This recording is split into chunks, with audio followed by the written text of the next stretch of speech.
Við ætlum nú að ljúka þessu á pallborðsumræðu. Ég ætla að nefna hér nokkur atriði af óskaplega mörgum sem vöktu athygli mína og ég bið ykkur sem ég nefni ekki hér velvirðingar á því að ég geri það ekki það hreinlega. Sko, ég þurfti eiginlega að endurtaka öll erindin nánast í heild sinni ef hérna þau atriði sem mér fundust athyglisverðlegt að koma hér fram, en kannski rétt að byrja á því að segja það virðist ríkja almenn ánægja með þetta framtak Landssambands eldri borgara að varpa ljósi á þetta vandamál sem hefur ekki verið nægilega mikið í umræðunni, bara umfjöllun í fréttum í gær sem væntanlega í dag og hugsanlega á morgun væri þess virði að við eyddum þessum tíma hér í dag vegna þess að það vekur athygli á þessu mikla vandamáli. Það virðist vera líka eitt sem ég tók var það að þetta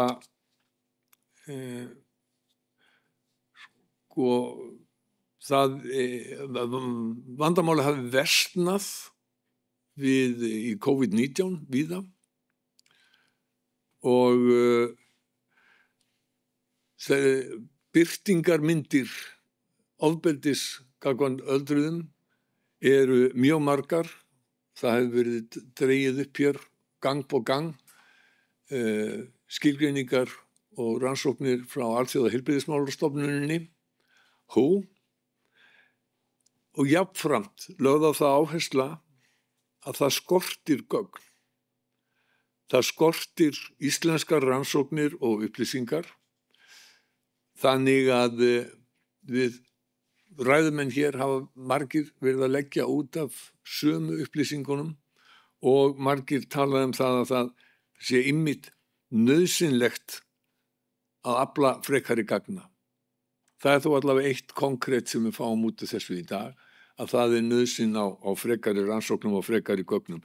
Það hefur líka komið í ljós að það eru ýmis úrræði. Það hefur líka komið í ljós að það virðist á stundum skortur á, þið fyrirgefið þú í noti orðaðlega, þverfaglegri teymisvinnu, það að segja að það sé unnið þvert á stofnanir og upplýsingar geti streymt á milli og Ragnheiður Þórisdóttir sem sagði okkur þessi skelfilegu dæmi sem annað endaði í andláti og þetta virðast ekki vera nein einsdæmi. Þannig úrræðaleysi gríðarlega mikið gagnvart þeim sem eru hvað verst settir af skjólstæðingum hennar og heimahjúkrunar og hún nefndi jafnframt líka ýmsar tillögur sem hafa komið fram og ekki hafa orðið að veruleika og það var annað sem vakti athygli mína hér snemma í morgun var þegar að ráðherra nefndi umboðsmann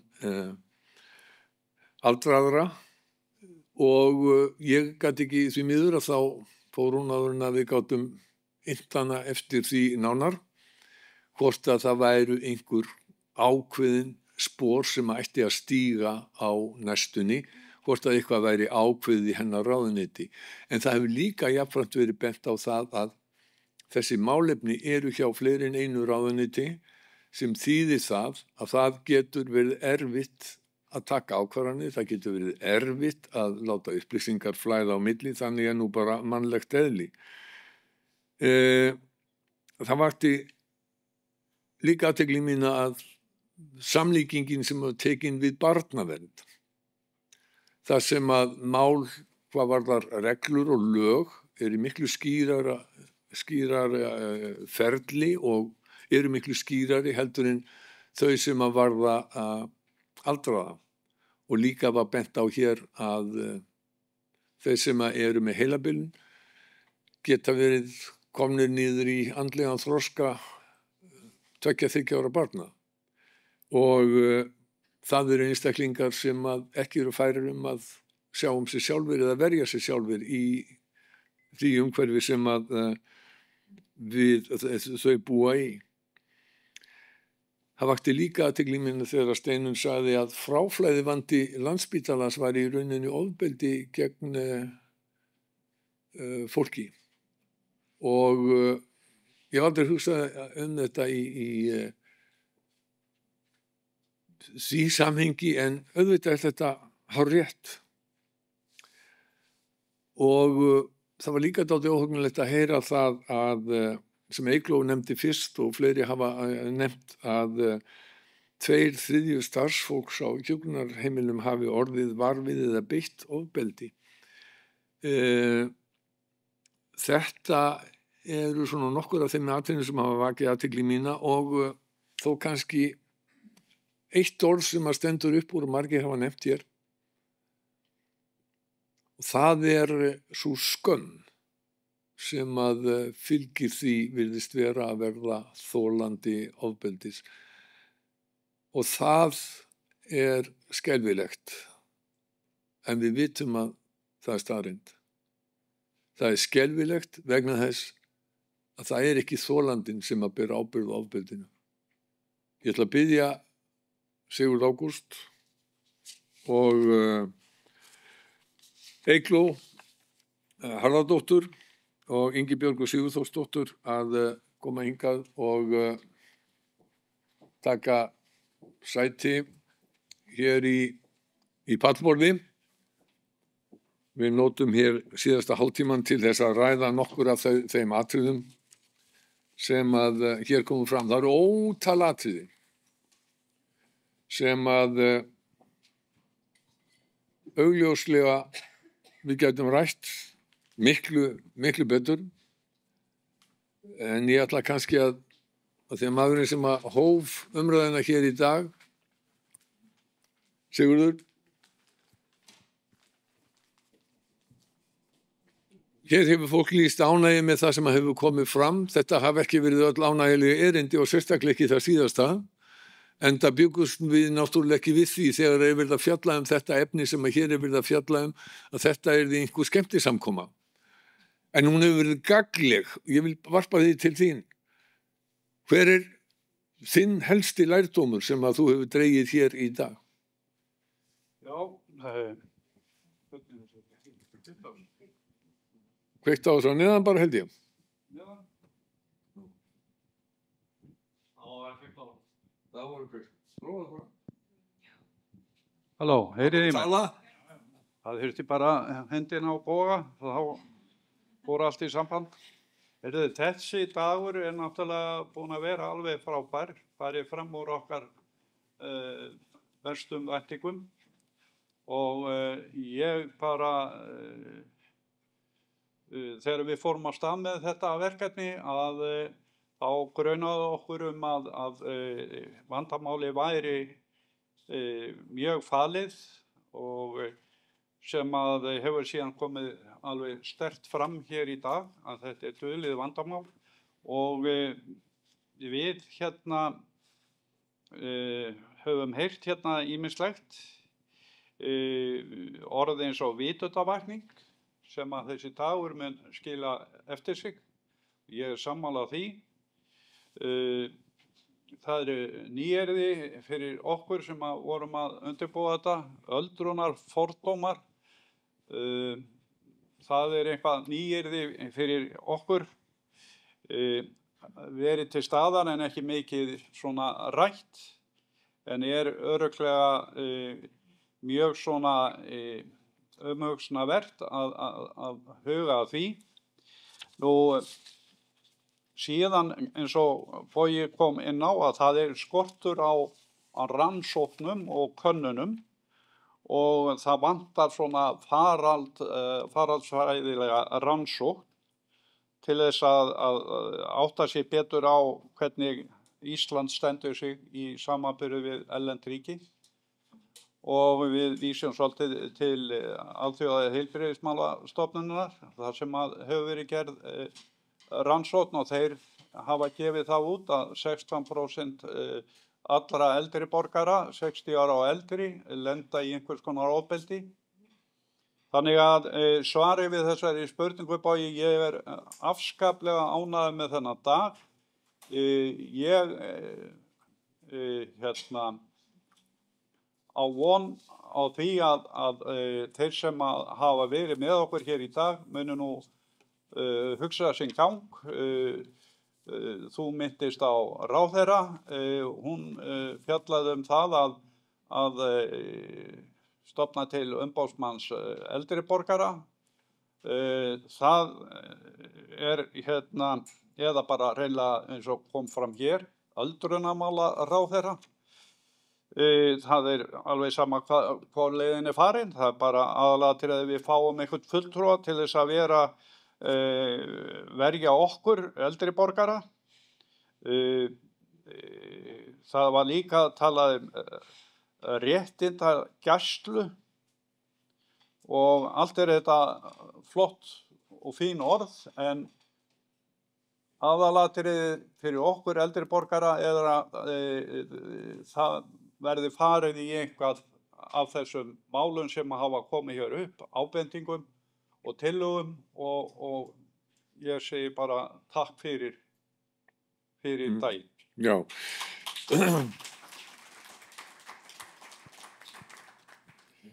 Eygló, það var nefnt hérna, og Ragnheiður nefndi það hérna í lokin þegar hún var að telja upp úrræði sem hefði verið til umræðu, að Greiningadeild lögreglu hefði 2021 verið með uppástungu athvarf fyrir aldraða.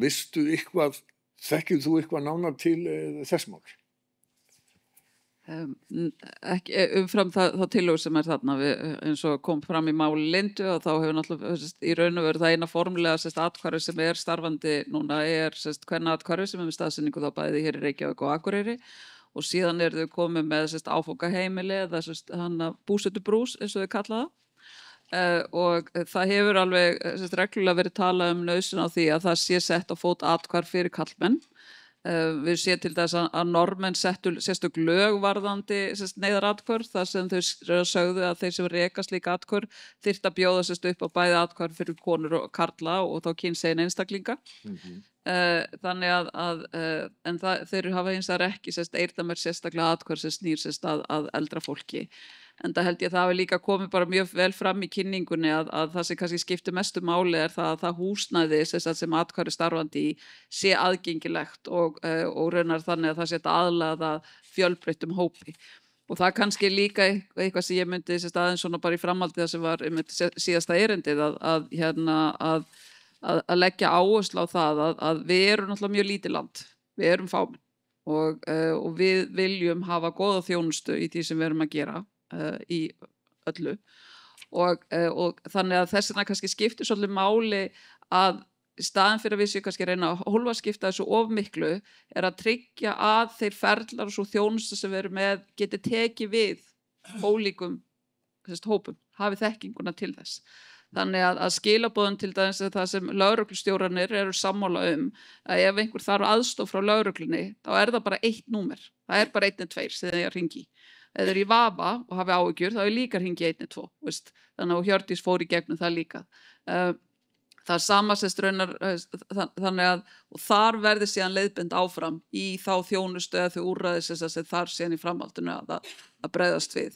Ég held að einhver leyti Jóhanna hafi líka verið að koma inn í það þegar hún að tala heimilisofbeldisteymi sem búið að setja á fót við Landspítalann, að það eitt teymi sem á að tengja við allar ólíku heilbrigðisstofnanir sem eru til staðar. Hún síðan þjónusta að tryggja það að þú ferð inn á heilsugæsluna í Reykholti eða á Hólmavík, að þá þýðir það einfaldlega að þú og einhver gera athugasemdir hvort það sé heilsugæslustöð í Hólmavík eða ekki, en allan ég að segja það að það skipti á ekki að skipta þig máli hvar þú ferð, þú átt að geta fengið þá þjónustu sem þú þarft í gegnum þann feril. Og það það sem hlýtur að vera verkefni hjá okkur, og lögreglan til dæmis, við leggjum áherslu að þegar að ræða ofbeldi á milli skyldra og tengdra, sem hefur skilgreint okkar sem heimilisofbeldisverklag, þá vinnum við samkvæmt því, þannig að með ólíkar birtingamyndir, og við viljum tryggja það að við getum sinnt öllum, en við erum alls ekki, og það held ég að líka komið fram hérna í síðasta erindi, við erum alls ekki að segja að við séum komin á einhvern lokapunkt varðandi það. Það mjög mikil vinna og mikið sem við þurfum að gera betur. En það ekki endilega lausnin sem þetta búa til annan verkferil þegar við erum í miðri innleggingu á þessum. Nú ætla ég að koma fram Eygló með mjög ósanngjarna spurningu og biðja að setja því í... Nei, það og þá ætla ég að vísa svona til fyrirstarfaðina í stjórnmálum og bara einfaldlega sko fá svona smá mat vegna þess að eitt af því sem hér hefur komið fram í dag svona það sem ég vil lýsa, ég kannski oftúlka tregða hinna ýmsu, ég veit ekki, ráðuneyta, stofnana og annað að vinna saman, ekki það að þið viljið ekki, heldur að það gerist ekki. Sérð þú með þína pólitísku reynslu? Sérð þú einhverja lausnir á því máli eða sérð einhver sérstaka annmarka sem að koma í veg fyrir það að stofnanir og ráðuneyti og aðrir sem að fást við þessi mál geti unnið nánar saman en heldur en hafa gert? Þú mátt svara að þú ætlar ekki að svara þessu því að þú sitt komin í annar hlutverk. Nei, kannski bara aðeins fá að slá, þú veist, að því að þetta náttúrulega búið að vera mikilvægur þungudagur en samsmaður að það er svona, það ertu að segja það að stjórnmálamenn geti kannski ekki unnið saman eða? Það má ekki leggja spyrjendum það til að þeir séu að lýsa einhverju skoðun þó þeir spyrji. Bara varandi mína persónulega reynslu og áherslur það að það ekkert mikilvægra en þegar kemur að þessum málum og svo mörgum öðrum málum en að vinna þvert á kerfin, vinna þverfaglega saman. En það hins vegar ekkert erfiðara en að vinna svona saman. Það mjög flókið að fá fólk til að vinna saman. Og sérstaklega þú síðan fann að tala stór og flókin kerfi. Aftur ég nefni það sem Jóhanna að gera það að stæðsta einstaka kerfi sem við eigum á Íslandi heilbrigðiskerfið. Það magnað, það besta heilbrigðiskerfi í heimi. En hins vegar það, þetta í lýsu, þetta svona eins og stórt olíuskip og það bara að sigla hérna og svo barnavendin og skoppi einhvers stað hér og lögreglan einhvers stað þarna og þau bara valla að sjá okkur, þau bara að sigla hérna. Þannig að og svo við að segja, nú ætlum við að fara að vinna saman. Og heilbrigðiskerfið talar eitt tungumál, það ekkert endilega að tala sem íslensku og ég, síðan barnavendin með þriðja tungumálið og svo við að fara að tala síðan við hana Lindu, það sem kemur úr félagsgeirunum og það allt annað tungumál þar. Og það sem við erum að tala að það það sem skilar árangri en það mjög erfitt. Og þess vegna kannski vil ég taka líka undir bara þakkinar fyrir þetta málþing og það að Landssamband eldri borgara sé að taka þetta. Þannig að ég þekki líka einmitt úr fyrirstörfum hvað þið geti gert. Hvers konar massi fylgir því þegar þið takið upp málefni og þið fylgið því eftir. Þá breytið þið íslensku samfélagi. Þannig að ég vona svo sannarlega að við munum sjá það að þær tillögur sem ég til þess var hérna að lista upp, ég vona að þið takið þær upp. Þó var ekki annað en það að við fáum þessa rannsóknir sem við erum að kalla eftir. Þannig að við vitum betur hver staðan En ég veit hins vegar bara svona af fyrir reynslu að þið munum gera miklu, miklu meira. Ég það varpa í panelin og kannski Ingibjörg svariði fyrst og ég hafa nú eina ákveðna spurningu í framhaldi af því sem Eygló segja núna að hinir ýmsu angar kerfisins þeir tali sitthvert tungumálið og getur stundum átt erfitt með að tala saman. Það varpað upp þeirri tillögu eða spurningu hvort að það auðveldara að fást við þessi viðfangsefni, þessi vandamál ef að þau varu komin undir einn ráðherra og þá náttúrulega örugglega eitt ráðuneyti. Vilt þú byrja á því að svara, Ingibjörg? Ég held að, já, heyri í mig. Já, við heyrum. Ég held að það sé bara augljóst að við vorum í síðasta ríkisstjórn, þá vorum við með heilbrigðis- og félagsmála undir einu kerfi. Ég held að við sem vinnum í heilbrigðisþjónustunni séum aldrei ánægð með þetta, vegna þess að við þurfum mjög mikið að tala við félagslega kerfi og kinkar hérna heima hjá grunn alveg stanslaust kolli. Og það bara erfitt, það alveg nógu flókin, bara eins og Eygló sagði, pólitíkin, en það ekki bara pólitíkin, það líka stofnanir og menning innan stofnana og allir hafa sín mál að berjast fyrir. Við segjum stundum á Landspítalanum að við séum ekki mamma alls kerfisins skiljið hvað ég á við, af því það er eitt stór spítali sem að sinna mörgum málefnum. Sér stundum þegar úrræðaleysið bara nákvæmlega eins og var lýst hér í síðasta erindinu, þá er bara mætt á Landspítalann. Og við erum ekkert að henda fólki út að galla okkar heldur. Við getum heldur ekkert leyst öll mál, skiljiði. Þannig að ef ég á bara svara bara spurningunum með að það gerir hlutina flóknari, já, það gerir það. Og að málefni eldra fólks, og nú erum við kannski að tala um að þjóðin er að eldast og þar með eru fleiri lausnir og veikburða og það er innan félagsmálaráðuneytisins, það getur bara verið stundum svolítið flókið. Eygló var að vísa til þess að, og ykkur er líka heimilt að svara þessar spurningum með einar áþenni, ég ætla að spyrja það samt Ingibjörg, Eygló var að vísa til þess að það vantaði gögn og það eru margir sem hafa talað um það vantaði rannsóknir. Hver ætti að hafa frumkvæði að því að framkvæma slíka rannsókn? Er það háskólinn, er það heilbrigðiskerfið, er það Landssamband eldri borgara? Kannski bara allir þessir aðilar eftir að sameinast um það. Einhverju verður að hafa frumkvæði. Já. Við höfum fullt af rannsakendum innan háskólans. Spurningin er alltaf um peninga. Rannsóknir kostar peninga, kostar vinnu og það er stöðugt verkefni kannski að, ef maður má nota það ljóta orð, að spotta doktorsnema í hitt og þetta. Spotta mastersnema í hitt og þetta. Og þá er ég bara að tala um fög innan heilbrigðisvísindanna. Og það er alveg, sko, þú veist, ég geti bara sagt eitthvað fullt af verkefnum sem mætti rannsaka. En þetta er, þú veist, við þurfum bara að fá einhvern í verkið og gera það, en það þarf alltaf peninga. Það hefur verið vísað í þessa BS-ritgerð og rannsókn sem að María-Lena Sigurðardóttir gerði 2016, 9 ár síðan. Þetta ætti að vera upplagt verkefni fyrir annarkvort í doktorsritgerð eða mastersritgerð. Á hvaða sviði ætti það að vera? Heilbrigðissviði, félagssviði? Erum við aftur dottin ofan í svona sílóin?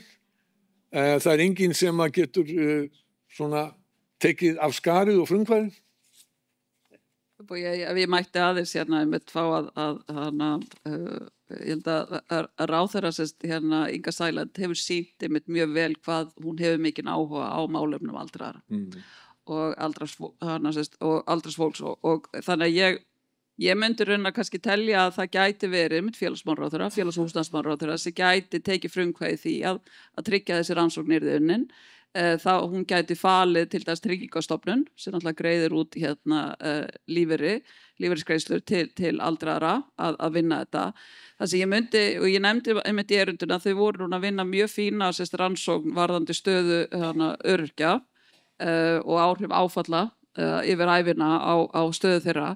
En ég held að það væri mikilvægt að þar var að horfa ekki rétt muna hjá mér á konur. Ég held að það sé mjög mikilvægt að þessi rannsókn myndi taka til allra kynja. Svona í ljósi þeirra tala sem við erum að sjá hér. Sigurður, tvennt. Annars vegar frumkvæði að því að afla betri gagna og hins vegar spurningin einn ráðherra fyrir málaflokkinn. Já, ég sagði þetta. Já. Viltu ég endurtaki það?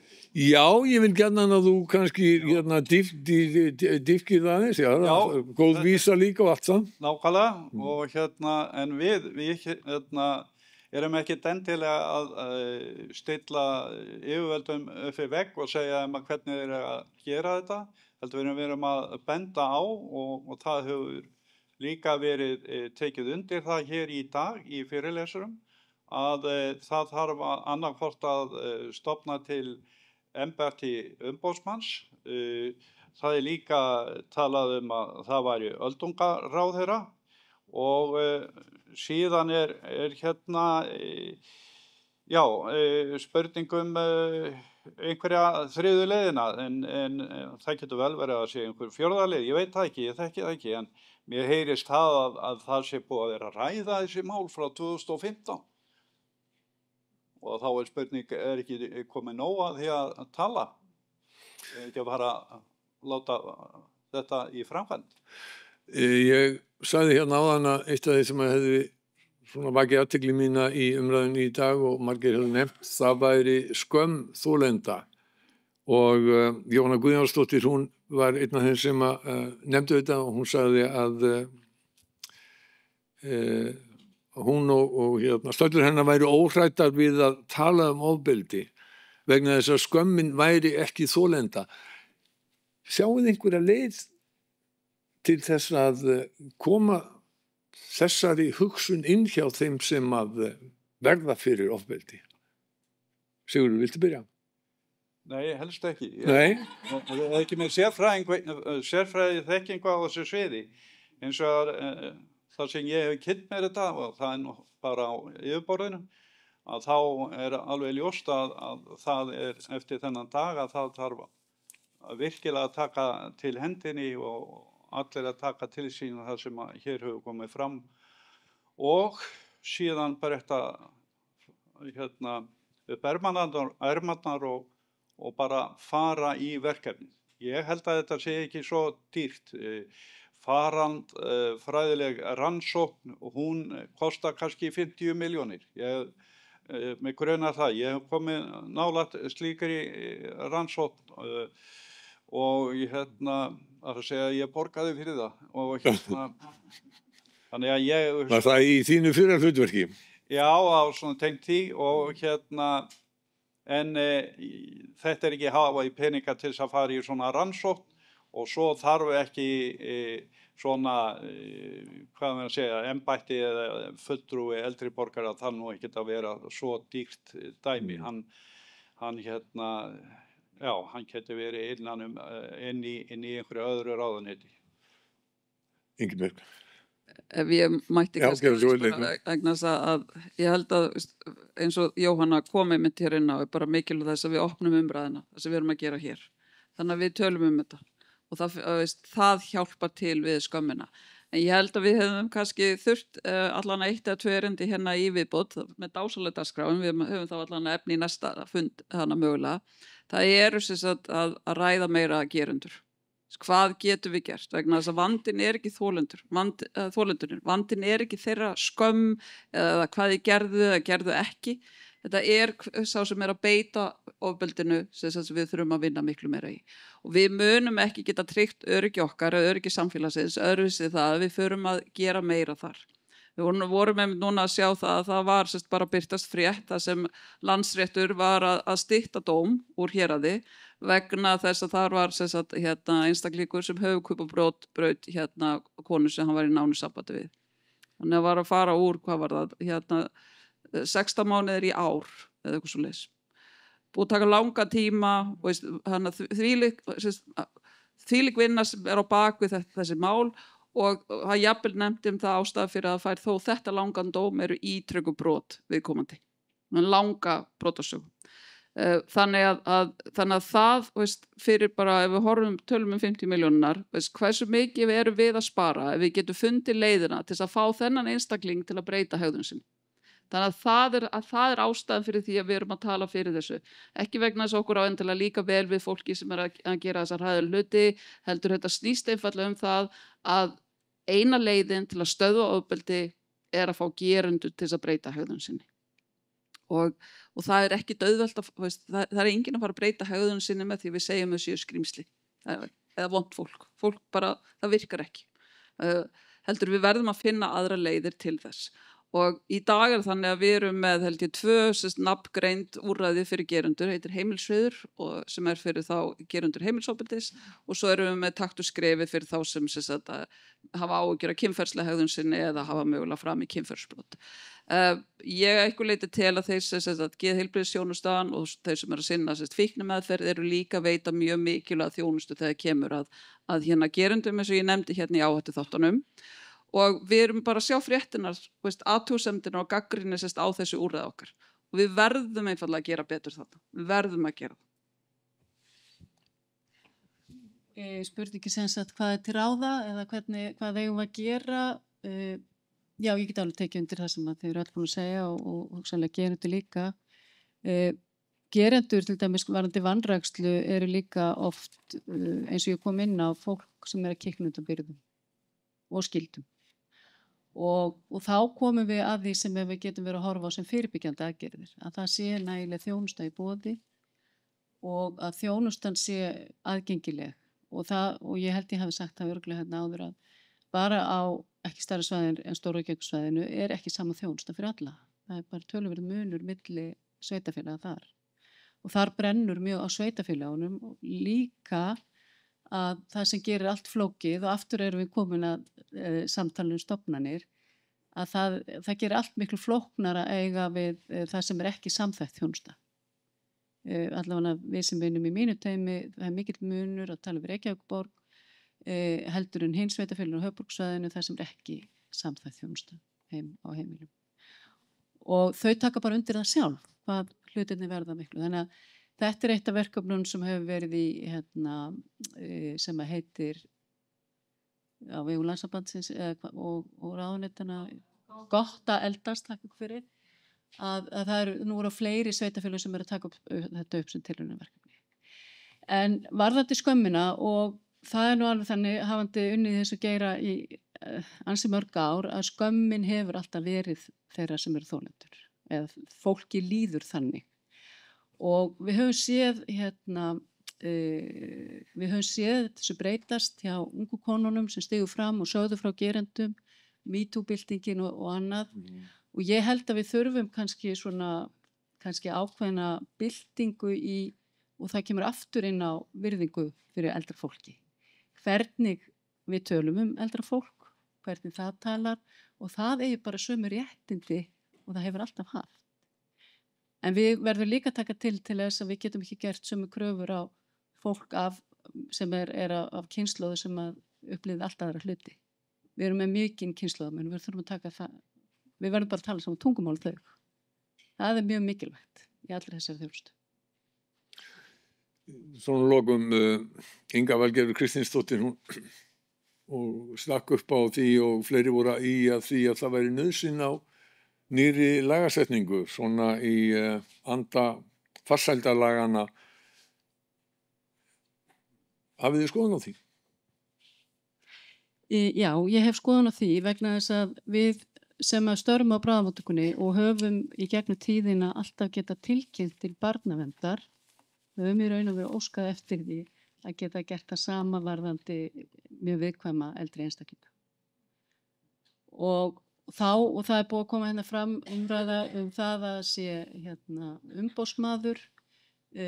Ég þekki ekki nógu vel til að segja hvað væri gott að vera umboðsmaður, en ég held að þyrfti að vera nefnt, eins og maður segir. Já. Það væri meira en einn maður, ef maður segir. Það væri einhver sem að gætti velferðar þessara einstaklinga og var hægt að leita til. Eygló. Ég kannski bara aftur þess að ég var að segja áðan að leggja áherslu á það að já, við þurfum þetta fyrir fólk sem er skilgreint sem aldrað, 67 ára eldri, en við þurfum þetta fyrir alla þolendur, alla þá sem eru í þessar stöðu. Fólk þessi krafa okkar er það að fólk eigi að tilkynna sjálft þegar það er ekki í stöðu til þess. Sama hversu gamalt það er, að það er það sem við þurfum að taka á, og þess vegna var þessi tillaga sem ég var að tala hérna að við þurfum lagabreytingu sem raunar skildar okkur til þess að miðla þessum upplýsingum. Þannig að þú þurfur ekki að velta fyrir hvað þú átt að gera við þessu upplýsingar, heldur þér skylt að upplýsa þetta og síðan vinnum við saman með þér og þeim í því að hjálpa fólki. Þannig að það er annars er upplýsingamiðlunin en líka skyldan til þess að vinna síðan saman að því að drá líkum á ítrekku ofbeldi. Eins og til að svara þessum spurningu sem að Inga Valgerður varpaði fram hérna meðal annars hvað á að gera, hvert á að snúa sér og er skylda að tilkynna. Já, klukkan er orðin 4. Ég þakka ykkur fyrir að hafa tekið þátt í þessu pallborði. Ég þakka FIB fyrir að hafa treyst mér fyrir því að vera fundarstjóri hér í dag. Við þakkum þeim að sjálfsögðu sem að sitja heima eða á skrifstofunni sinni og eru að fylgjast með þessari útsendingu og þeim sem að hafa verið hér frá því klukkan 10 í morgun. Sigurður, ég var að hugsa að afhenda þér fundarstjórnina aftur svo þú getur slitið samkomunni. Já, það er það.